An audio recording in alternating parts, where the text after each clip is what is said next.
নমস্কার বন্ধুরা, নিয়ে চলে এসেছি আরেকটা ভিডিও আমার চ্যানেলে। Welcome to my channel Canadian বং। আজকে টরন্টোতে খুব মেঘলা, মেঘে সিএন টাওয়ারের মাথাটাও ঢেকে গেছে, মেঘে আমাদের মনও ঢেকে গেছে আজকে। কিন্তু বাড়ির যে সংসারের কাজ সেগুলো তো করতেই হবে, তাই প্রীতিকাকে নিয়ে চলে এসেছি আজকে সুইমিং করতে।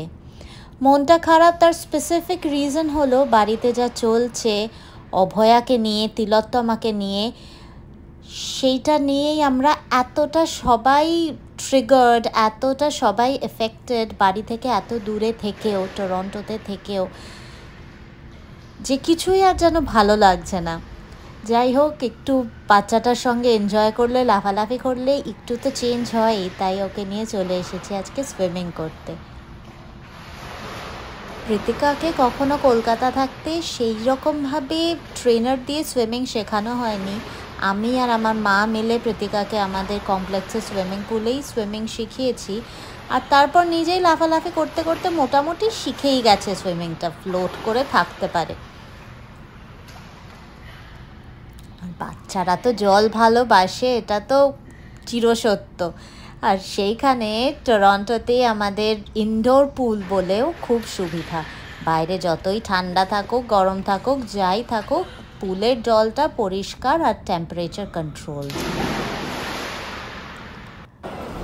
বাড়িতে দুপুরবেলায় এইসব করে আমরা বিকেলে বেরিয়েছি। টরন্টোতে একটা প্রোটেস্ট অর্গানাইজ হয়েছে আরজিকর ঘটনার এগেনস্টে, তার সঙ্গেই সলিডারিটি প্রকাশ করতে। সেই প্রোটেস্টে আমরা ভাবিনি যে এত লোক হবে। প্রায় 70 জনের ওপর লোক হয়েছে এই প্রোটেস্টে। আমরা যখন শুরু করেছিলাম এই প্রোটেস্ট অর্গানাইজেশন, ভেবেছিলাম যে 3-4 জনই হবে। বন্ধুদের মধ্যে একটা হোয়াটসঅ্যাপ পোস্ট ফরওয়ার্ড করে করে যতদূর রিচ করা যায় আর কি। কিন্তু এতজন লোক বিদেশে থাকা সত্ত্বেও বাড়ি থেকে এত চার্ট পেপার কিনে, লেখালেখি করে, নিজের ভেতরের এই যে চেপে রাখা ক্ষোভ আক্ষেপটাকে প্রকাশ করার এই প্ল্যাটফর্মটা এত দূরে এসেও আমরা পেয়েছি, সেটার জন্য খুব থ্যাঙ্কফুল। আমরা আজকে জমা হয়েছি সবাই সিএন টাওয়ারের নিচে।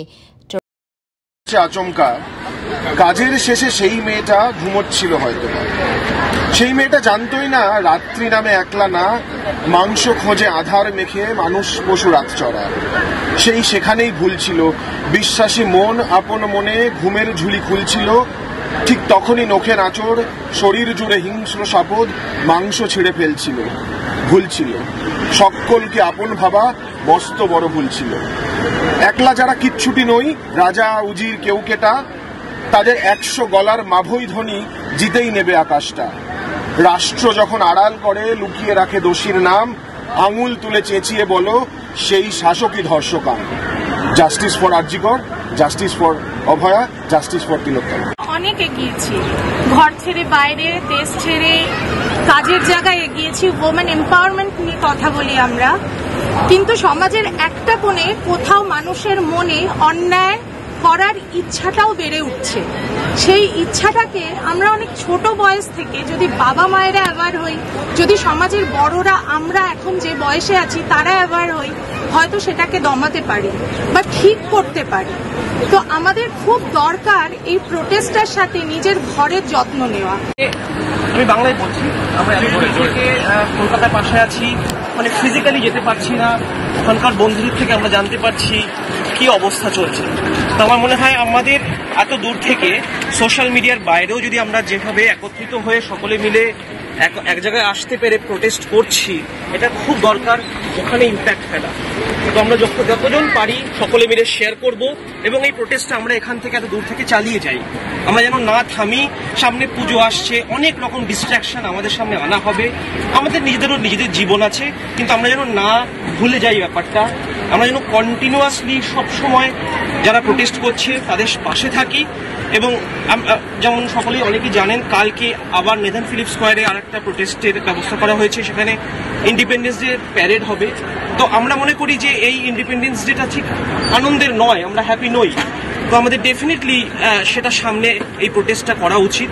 প্ল্যাকার্ড নিয়ে মৌন মিছিলই হবে, মৌনভাবেই থাকবো আমরা, কিন্তু সকলে আরও যাতে জানতে পারে যাতে আরো সকলে অ্যাওয়্যার হয় বিষয়টা নিয়ে, এবং যত আমাদের এই সমষ্টিগতভাবে আমরা যে একত্রিত হয়েছি এটা যেন ইম্প্যাক্টটা ওখানে গিয়ে পড়ে, ওরা যেন জানতে পারে যে আমরা এত দূর থেকে কিন্তু চুপ বসে নেই, আমরা কিন্তু চেষ্টা করছি আমাদের তরফ থেকেও, এবং আমরা তিলোত্তমার বিচার চাই।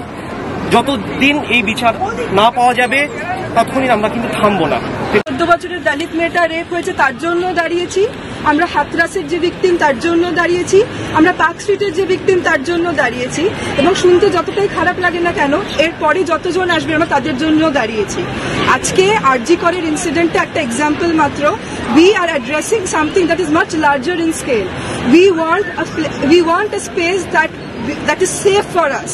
আজকে প্রত্যেক মহিলার they have the basic dignity, they should have the basic right to live with dignity. We are here for that. আমার একটা হচ্ছে যে this is a movement which needs to be led by women. We men need to make that space, we need to support, but this needs to be led by women, and then only the true change can come. কাজ করি, আমি নিজে night shift করি, আমার একটা 21 বছরের ছেলে আছে। ভীষণ ডিফিকাল্ট লাগছে, অনেকগুলো রাত পর ঘুমোতে পারছি না, ছটফট করছি, বাধ্য হয়ে আসতে হলো। মানে আমি নিজেকে টেনে এনেছি শিফটের পরেও। প্রতিবাদ করবেন, সবসময় প্রতিবাদ করবেন, শুধু এটা ওয়ার্ক প্লেসে হয় এমন নয়, বাড়িতেও হয়। কারোর একটা প্ল্যাকার্ড দেখছিলাম লাল রঙের যাতে লেখা, হ্যাঁ এটা বাড়িতেও হয়। সব সময় প্রতিবাদ করবেন, মেয়েকে প্রতিবাদ করতে শেখাবেন, ছেলেকেও শেখাবেন প্রতিবাদ করতে। হোয়াটসঅ্যাপে আমাদের যে ভিডিওগুলো আসে জোকসের নামে, হাজব্যান্ডের মোবাইলে আসে, জানি আসে, ভালো লাগে না দেখতে। আমার যারা কলকাতার বন্ধুরা তারা বলছে তুই খুব বেঁচে গেছিস, ওখানে চলে গেছিস, তোর আর এই ভয়টা নেই। সবাই হয়তো কলকাতা বা অন্য কোনো জায়গা থেকে এসছে, কিন্তু কোথাও গিয়ে এটা মনে হচ্ছে সেই তো ওখানকার লোকরাই এখানে আসছে। এখানেও যে কিছু বছর বাদে এই ঘটনা ঘটবে না সেটা বলতে পারি না। তো সমাজ ব্যবস্থা মানে সমাজটার সংস্কারের প্রয়োজন, মানুষের সংস্কারের প্রয়োজন, তাদের শিক্ষাটা বাড়ি থেকে হওয়া উচিত। ছেলে মেয়ে প্রত্যেক চাকরির ইন্টারভিউ দিচ্ছিলাম ওমেন অ্যাট দ্য সেন্টার বলে একটা অর্গানাইজেশনে। তো it's a survivor lead organisation. তো আমাকে প্রথমে জিজ্ঞাসা করেছিল are you a survivor? That was such a difficult question to respond to. Where do I start? Where do I start my story of being a survivor? Right? আমরা যারা বড় হয়েছি কলকাতায়, পশ্চিমবঙ্গে, ভারতবর্ষের বিভিন্ন জায়গায়, আমাদের সার্ভাইভারশিপের স্টোরিটা এত ডিটেলড আর এতটাই নর্মালাইজড যে 2টা 3টে 4টে 5টা 10টা 15টা 21টা ঘটনা বললে পরে সেটা দেখতে পাচ্ছি যে সোশ্যাল মিডিয়া হোক, মানে এত জায়গায় যে এটা হচ্ছে। আমি জানি 2 মাস পরে আবার পুজো আসবে, সবাই ভুলে যাবে, বাট এগুলো যে হচ্ছে in solidarity, people are aware, মানে অ্যাওয়ারনেস বাড়ছে, সোশ্যাল মিডিয়ার অনেক রিলস আছে, বাট এটা একটা পজিটিভ। কিন্তু এটা খুব ভালো লাগলো। আমি দেখছিলাম যারা আমাদের এখানকার দর্শক সিএন টাওয়ারের সামনে, তারা সকলেই কিছুটা হলেও ইন্ট্রিগড হয়ে দাঁড়িয়েছে এবং কিছুটা হলেও কয়েকজন গুগল করেছে, কয়েকজনকে জিজ্ঞাসা করেছে। এই যে একটা মানে কসমোপলিটান একটা প্ল্যাটফর্ম আমাদেরকে টরন্টো দিচ্ছে, সেখান থেকে আমার মনে হয় অনেক বেশি ইম্প্যাক্ট করা সম্ভব। শোষিত হচ্ছে মেয়েরা, এটা কিন্তু মানে রেপের দ্বারা সবসময় হয় না, এটা কিন্তু বাড়ি থেকে শুরু হয়, একদম ছোটবেলা থেকে শুরু হয়। শুধু মেয়েরা না, ছেলেরাও হয়। রেপের জন্য পুরো দেশ জেগে উঠেছে বাস নির্ভয়া। একদম নির্ভয়া দেখার সময় আমি তখন কলেজ থেকে সদ্য পাশ করে চাকরি বাকরি করতে ঢুকেছি। আমি ভেবেছিলাম যে এটার পর আমার দেশ পাল্টে যাবে, সমাজ পাল্টে যাবে, এটাই শেষ হবে। গতকালকে এক বন্ধুর সাথে কথা বলছিলাম, ইউরোপে থাকে, তার সাথে এটা নিয়ে আলোচনা। সবাই আমরা প্রচন্ড রকম ভাবে নড়ে গেছি, আমাদের বিবেক নড়ে গেছে, তার জন্য আমরা আজকে বাইরে। তো সেখানে কথা বলতে গিয়ে আমার তার সাথে আলোচনা হচ্ছিল যে নির্ভয়া, এরপর এটা করতে করতে এক অভয়া, সে হাসির ছলে বলল যে এবার তো নাম শেষ হয়ে যাবে, আর কত নাম পার করবো আমরা।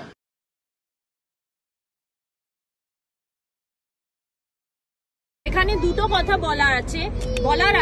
আমরা যে রেপ হয়েছে এটা দেখছি, এই ঘটনায় at least rape was just a cover up. দাদাও যেটা বললেন, রেপটা কিন্তু কভার আপ করা হয়েছে আসল মোটিভটাকে ঢাকার জন্য। আসল মোটিভটা কিন্তু রেপই ছিল না, ওকে কিন্তু মার্ডার করা হয়েছিল for some other reason. What was the reason? সেই রিজনটা কিন্তু আজ পর্যন্ত আমাদের সামনে এখনো পর্যন্ত ব্ল্যাক অ্যান্ড হোয়াইট ক্লিয়ার নয়। আমরা সবাই এখনো গ্যাস ওয়ার্কই করছি কি রিজন হতে পারে, কি রিজন হয়েছে। তো সেইটাই আমাদের প্রেশার ক্রিয়েট করতে হবে on the authorities to come up with the reason, to give us the reason. আমরা সবাই এখানে দাঁড়িয়ে আছি আনসারের জন্য। Give us the answer. Answer কোথায় এখানে, কেন হয়েছে, আমরা আজকে কেন এখানে জমায়েত হয়েছি। I have left my work mid shift এখানে আসার জন্য। কেন আমাদের কাছে কিন্তু রিজনটা এখনো ক্লিয়ার নয়। সেই প্রেশারটাই আমাদের ক্রিয়েট করতে হবে অন দ্য অথরিটিজ যে উই ডিজার্ভ ইট। আমাদের মধ্যে এখনো অনেকেই Indian passport holders, as Indian citizens we deserve the reason. আমরা বছর জীবনের এতগুলো বছর 30টা বছর দেশে কাটিয়েছি, we deserve to know the reason. সেই রিজনটা আমাদের দেওয়া হোক। আরেকটা দ্বিতীয় জিনিস বলবো, সেটা হলো প্রতিবাদ এইভাবে তো হয়ই, কিন্তু প্রতিবাদ কিন্তু শুরু হয় বাড়ির থেকে। আমরা সবাই যারা ভাই বোনরা একসঙ্গে বড় হয়েছি, বাড়িতে বড় মাছ এলে কিন্তু ভাইয়ের পাতেই আগে যেত মোস্ট অফ দ্য কেসেস। সেই জিনিসটা কেন হবে সেটা আমরা এখন আমাদের ছেলে মেয়েদের যখন রেস করছি, আমরা ইকুয়ালিটিতে ইকুয়াল করে দিচ্ছি ব্যাপারটা, অনেকটা ইকুয়েট করে দিচ্ছি ব্যাপারটা, কিন্তু এটা আমাদের সঙ্গে হয়ে আসেনি। প্রতিবাদ বাড়ি থেকে শুরু করতে হবে, আমাদের ফ্যামিলি থেকে শুরু করতে হবে, গ্রাস রুট লেভেল থেকে শুরু করতে হবে। আমাদের এভরিডে লাইফস্টাইলে প্রতিবাদটাকে ইনকর্পোরেট করে নিতে হবে, তবেই সেটা আসল প্রতিবাদ হবে। এরকম হাজার হাজার কেস ধামাচাপা পড়ে যায়। এইটাও হয়তো আজকে না হোক, 2 মাস পর হোক, 4 মাস পর হোক, 6 মাস পর হোক, 6 বছর পর হোক, ধামাচাপা পড়েই যাবে। We all know this at the bottom of our heart, we all know this. এটাও ধামাচাপা পড়ে যাবে, কিন্তু আমাদের প্রতিবাদটা চালিয়ে যেতে হবে। কিভাবে? বাড়িতে গ্রাস রুট লেভেলে এভরিডে লাইফস্টাইলে আমাদের প্রতিবাদটাকে ইনকর্পোরেট করে নিতে হবে, যাতে আমাদের এইখানে এসে প্ল্যাকার্ড ধরে আর কাজ ছেড়ে এসে দাঁড়াতে না হয়। তাহলেই আমরা করতে পারবো। I don't see, honestly speaking, আমি কিন্তু কোনো ইমিডিয়েট সলিউশন দেখতে পাচ্ছি না এই সমস্যার। It's only going to come with years, with ages. It will take ages. এই যে moral degradation-টা হয়েছে পুরো Bangla was the cultural hub, কোথায় গেল সেই কালচার? moral degradation-টা কিন্তু ওভারনাইট হয়নি। সেই জন্য moral upliftment করতে হলেও সেটাও কিন্তু ওভারনাইট হবে না, সেটাও টাইম নেবে। আর এই জিনিসটা আমাদের প্রত্যেককে রোজ এই প্রতিবাদটা করতে হবে নিজেদের জীবনে, থ্রু স্মল লিটল অ্যাকশনস। এইটুকুই বলার। ব্যাস, আমার বক্তব্য সেরকম কিছু নেই, কিন্তু আমি কিছু শেয়ার করতে চাই। আজকে আপনারা সবাই খুব গুরুত্বপূর্ণ কথা বললেন। We must protest, we must investigate, we must ask questions. কিন্তু আজকে আমি একটু আমাদের মেয়েদের, মহিলার মনের কথাটা বোঝাই, শোনাই আপনাদের। It's an appeal on behalf of us women towards the society. আমরা মেয়েরা ভীষণ ক্লান্ত, আমরা ভীষণ, we are very angry, we're very sad, we are traumatized, we're dealing with mental health issues since birth. 5-year-old, 15-year-old, 50-year-old, 90-year-old. And I apologize if this is slightly triggering towards men, but we have to share this. We are tired, we have been protesting, we have been appealing since ages, since the ages of Mahabharata. It hasn't changed. Will it ever change? I don't have much hope, but I'm still standing here. I'm standing here on behalf of the child, on behalf of all Nirbhayas, all Abhayas, all Kamdunis. The only appeal, the most important, it starts with your mentality. It starts at home. It starts in your bedroom. It starts in your workplace. আপনারা mentality change করুন। আপনাদের ছেলেদের, আপনাদের কাকার, বাবার, মামার, বসেদের এগিয়ে আসুন।